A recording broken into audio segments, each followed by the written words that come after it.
जय हिंद साथियों, स्वागत है आप सभी का संपूर्ण जीके जीएस चैनल पर। जैसा कि आप सभी को पता है, बिहार पुलिस का एग्ज़ाम रद्द कर दिया गया है, जो कि अब आने वाले कुछ दिनों में फिर से डेट निकाली जाएगी और सिविल कोर्ट का एग्ज़ाम भी नवंबर में होने वाला है। तो साथियों, एग्ज़ाम के पॉइंट ऑफ व्यू से हम क्वेश्चंस को तैयार करके आप सभी के सामने प्रस्तुत करते हैं। तो क्लास को एक भी दिन मिस ना करें। तो चलिए आज का क्लास स्टार्ट करते हैं। दोस्तों, अगर वीडियो अच्छा लगे तो लाइक शेयर, चैनल को सब्सक्राइब कर लें। आपके हर एक लाइक से हमें मोटिवेशन मिलती है। तो आज का हमारा पहला क्वेश्चन है, विश्व मधुमेह दिवस मनाया जाता है। विश्व मधुमेह दिवस दोस्तों कब मनाया जाता है? तो 14 नवंबर को। ऑप्शन नंबर ए सही आंसर होगा। विश्व मधुमेह दिवस 14 नवंबर को मनाया जाता है। यह शरीर के पेनक्रियाज में इंसुलिन की कमी हो जाती है, मतलब कम मात्रा में इंसुलिन पहुंचाता है, तो खून में ग्लूकोज की मात्रा भी ज़्यादा हो जाती है। इसी स्थिति को डायबिटीज कहते हैं। इंसुलिन एक तरह का हार्मोन होता है जो शरीर के भीतर पाचन ग्रंथि से बनता है। क्वेश्चन नंबर 2, गांधी सागर बांध किस नदी पर स्थित है? गांधी सागर बांध दोस्तों चंबल नदी पर स्थित है। Option number B is the right answer. Gandhi Sagar बांध चंबल नदी पर स्थित है। बहुउद्देशीय परियोजनाओं को भारत के प्रथम प्रधानमंत्री जवाहरलाल नेहरू ने आधुनिक भारत का मंदिर कहा था। बहुउद्देशीय परियोजना का मकसद सिंचाई का प्रबंध है। बहुउद्देशीय परियोजना का मकसद क्या था? तो सिंचाई का प्रबंध, जल विद्युत उत्पादन, बाढ़ नियंत्रण, पेयजल आपूर्ति, नौकायन, पर्यटन आदि होता है। आगे बढ़ते हैं। क्वेश्चन नंबर 3, 1857 की क्रांति के समय निम्नलिखित में से कौन भारत के जनरल थे? तो कौन भारत के जनरल थे 1857 की क्रांति के समय? तो होगा Lord Canning. Option number B is the right answer. 1857 की क्रांति के समय भारत के गवर्नर जनरल लॉर्ड कैनिंग थे। 29 मार्च 1857 को चर्बी लगे कारतूस के प्रयोग का विरोध 34वीं रेजिमेंट बैरकपुर के सैनिक मंडल पांडे ने किया था तथा विद्रोह की शुरुआत कर दी थी। उसने सैन्य अधिकारी लेफ्टिनेंट बाग एवं मेजर सार्जेंट को गोली मारकर हत्या कर दी। 8 अप्रैल 1857 को सैन्य अदालत के निर्णय के बाद मंगल पांडे को फांसी की सजा दे दी गई, जो कि 1857 की क्रांति का प्रथम शहीद माना गया। तो दोस्तों 1857 का प्रथम शहीद किसे माना गया? किसे फांसी दी गई थी उस वक्त? तो मंगल पांडे को। किसे दिया गया था? मंगल पांडे को। आगे बढ़ते क्वेश्चन नंबर 4, सर्वप्रथम भूगोल शब्द का प्रयोग डैश के द्वारा किया गया। तो किनके द्वारा सर्वप्रथम पहली बार भूगोल शब्द का प्रयोग किया गया था? तो वो थे हमारे इरेटोस्थेनीज। उनका नाम क्या था? इरेटोस्थेनीज। ऑप्शन नंबर बी सही आंसर होगा। सर्वप्रथम भूगोल शब्द का प्रयोग इरेटोस्थेनीज के द्वारा किया गया। भूगोल शब्द ग्रीक भाषा के दो मूल जियो मतलब कि पृथ्वी और ग्राफस मतलब वर्णन से प्राप्त किया गया है। दोनों को एक साथ रखने पर इसका अर्थ बनता है पृथ्वी का वर्णन।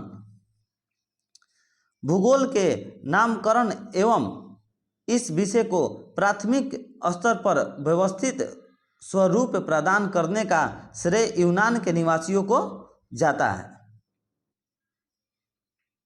विश्व स्वास्थ्य दिवस 2022 की थीम क्या है? तो दोस्तों विश्व स्वास्थ्य दिवस 2022 की थीम क्या है, क्या थी? तो इसका आंसर होगा आवर प्लेनेट आवर हेल्थ, हमारा ग्रह हमारा स्वास्थ्य। Option number A is the right answer. इसके पॉइंट्स को देखते हैं। तो विश्व स्वास्थ्य दिवस 2022 की theme our planet our health, हमारा ग्रह हमारा स्वास्थ्य है, जो कि था 2022 का।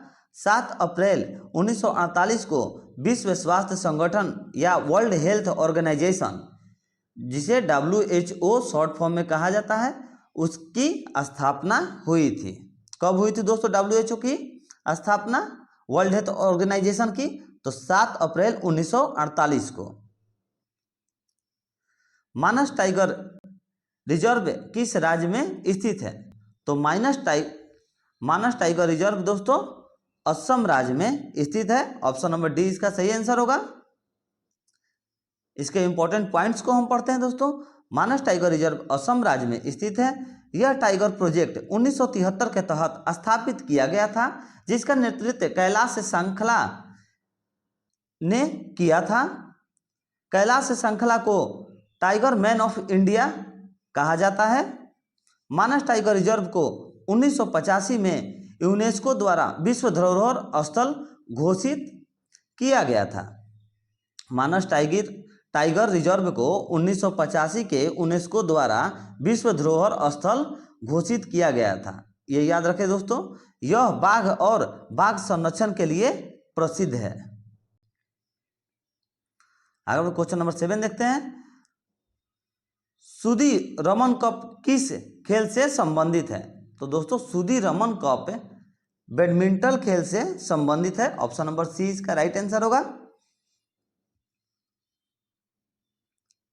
सुदी रमन कप बैडमिंटन खेल से संबंधित है। इस कप का नाम पूर्व इंडोनेशियाई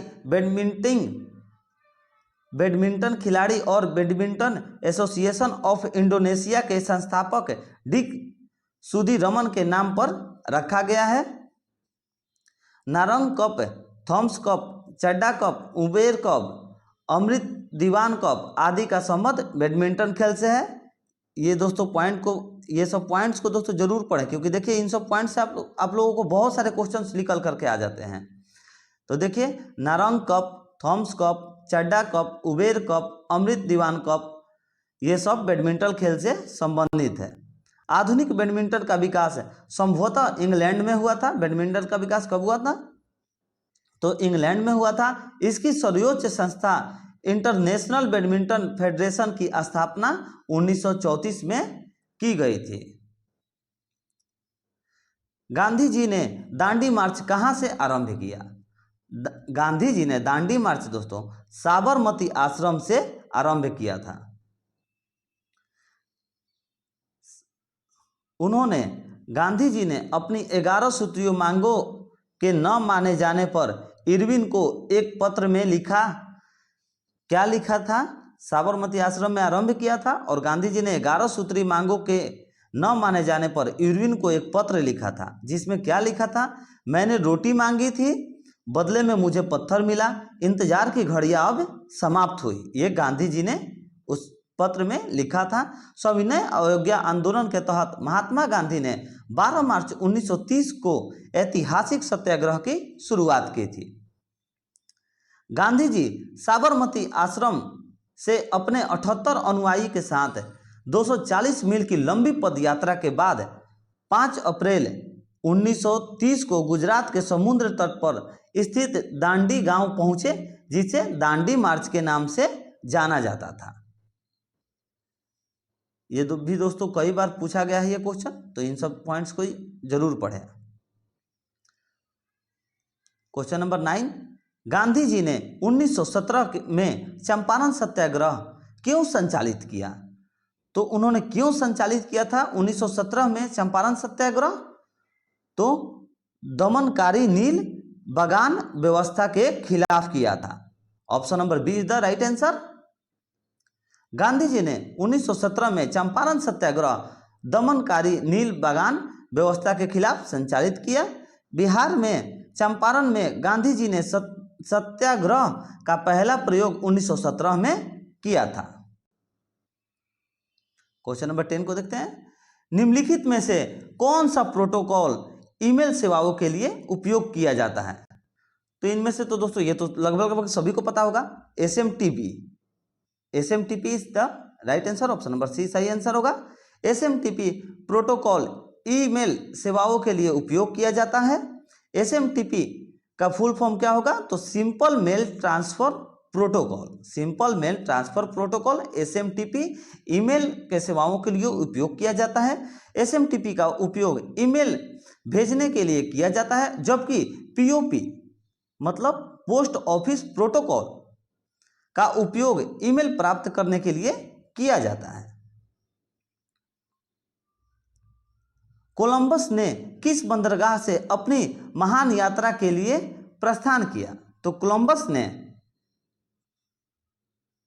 पालोस बंदरगाह से अपनी महान यात्रा के लिए प्रारंभ किया था। कोलंबस ने अपनी पहली यात्रा 3 अगस्त 1492 को स्पेन के पालोस बंदरगाह से शुरू की। स्पेन के राजा रानी समेत हजारों लोग उस दिन एक ऐसे अभियान को हरी झंडी दिखाने आए थे जो अगर कामयाब हो जाता तो आने वाले पूरे स्पेन की किस्मत बदल सकता था। प्रत्येक वर्ष 29 जून को डैश की जयंती के उपलक्ष्य में भारत का सांख्यिकी दिवस मनाया जाता है। तो भारत का सांख्यिकी दिवस किसके जयंती पर मनाया जाता है 29 जून को? तो PC Mahalanobis. Option number D the right answer. प्रत्येक वर्ष 29 जून को पीसी महालनोबिस की जयंती में उपलक्ष्य में भारत का सांख्यिकी दिवस मनाया जाता है। राष्ट्रीय सांख्यिकी दिवस पहली बार 29 जून 2007 को मनाया गया था।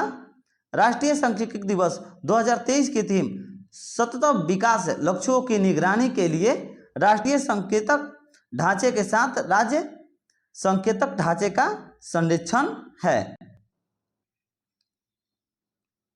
निम्नलिखित में से किस ग्रह का कोई चंद्रमा नहीं है? ये क्वेश्चन दोस्तों बहुत बार पूछा गया है। ये क्वेश्चन बहुत बार पूछा गया है। निम्नलिखित में से किस ग्रह का कोई चंद्रमा नहीं है? तो उसका आंसर होगा शुक्र ग्रह। Option number is the right answer. ग्रह का कोई चंद्रमा नहीं है। यह शुक्र सूर्य के निकटवर्ती दूसरा ग्रह है तथा सूर्य की परिक्रमा 255 दिनों में पूरी करता है। शुक्र ग्रह दोस्तों सूर्य की परिक्रमा 255 दिनों में पूरी करता है। यह ग्रहों की सामान्य दिशा के विपरीत दक्षिणावर्त सूर्य की पूर्वी से पश्चिमी दिशा में परिक्रमा करता है। यह पृथ्वी के सर्वाधिक निकट है, जो सूर्य व चंद्रमा के बाद सबसे चमकीली दिखाई पड़ता है। तो दोस्तों सबसे चमकीली ग्रह किसे कहा जाता है? तो इसे भी शुक्र को ही कहा जाता है। वे लोग जो मक्के को मुख्य अनाज में लेते हैं तो उन्हें किस प्रकार का रोग हो जाता है? तो मक्के को जो मुख्य अनाज में प्राप्त करते हैं, ग्रहण करते हैं, उसे पेलाग्रा का रोग हो जाता है। मक्के को मुख्य अनाज में लेते हैं तो उसे पेलाग्रा हो जाता है। यह हम आपको बता चुके हैं। पेलाग्रा रोग विटामिन B3 की कमी के कारण होता है। दस्त डायरिया होने पेलाग्रा रोग का लक्षण है। विटामिन, तो देखते हैं विटामिन क्या है। तो विटामिन शब्द का प्रयोग सर्वप्रथम सी फंग द्वारा 1911 ईस्वी में किया गया। मानव शरीर में इस कार्बनिक पदार्थ की आवश्यकता कम मात्रा में होती है। तो दोस्तों विटामिन शब्द का सर्वप्रथम किसने प्रयोग किया था?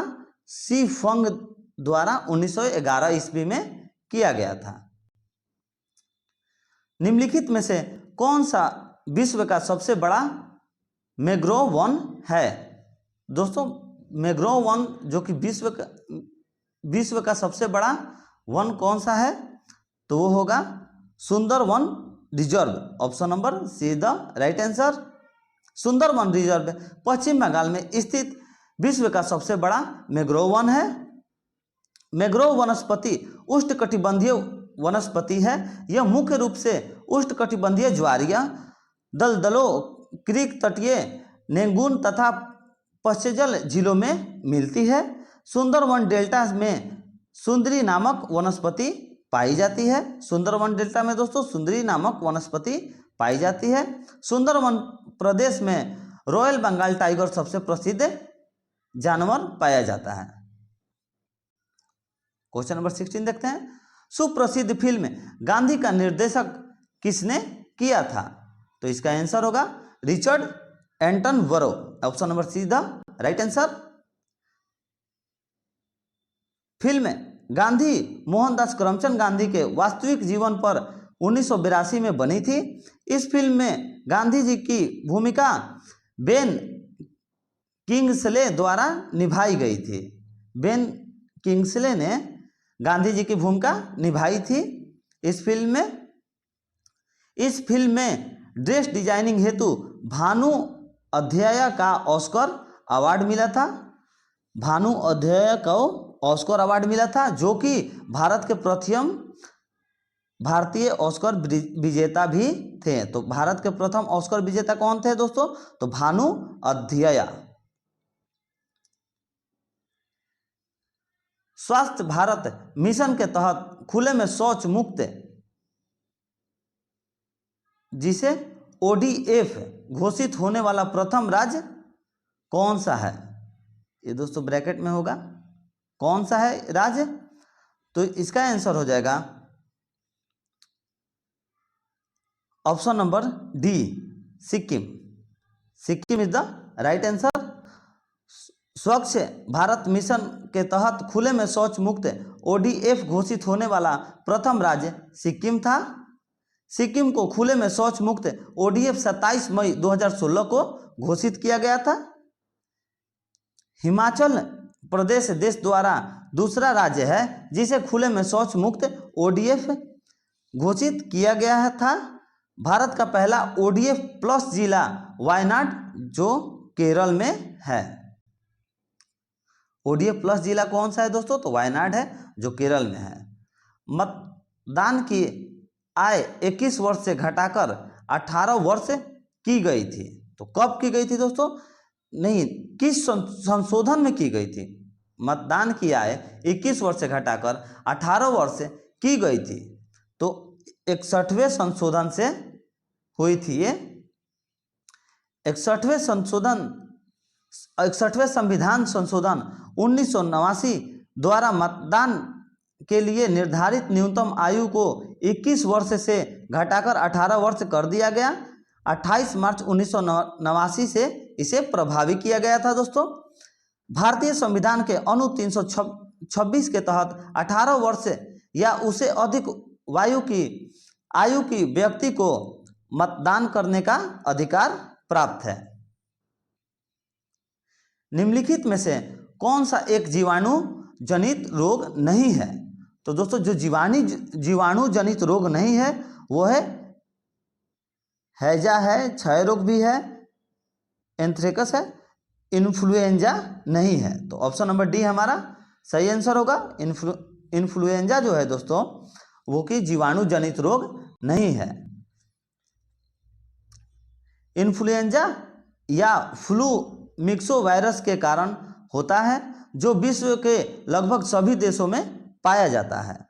यह एक संक्रामक रोग है जो संक्रमित व्यक्तियों के थूक, कफ आदि द्वारा वायु के माध्यम से फैलता है।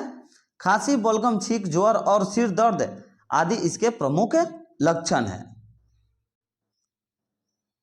क्वेश्चन नंबर 20 को देखते हैं दोस्तों। भारतीय संविधान की उद्देशिक में 42वें संविधान संशोधन द्वारा निम्न में से कौन सा शब्द नहीं जोड़ा गया? तो कौन सा शब्द को नहीं जोड़ा गया था? वो था हमारा गण्य राज्य। ऑप्शन नंबर डी सही आंसर होगा। भारतीय संविधान उद्देशिक में 42वें संविधान संशोधन द्वारा गण्य राज्य शब्द नहीं जोड़ा गया था।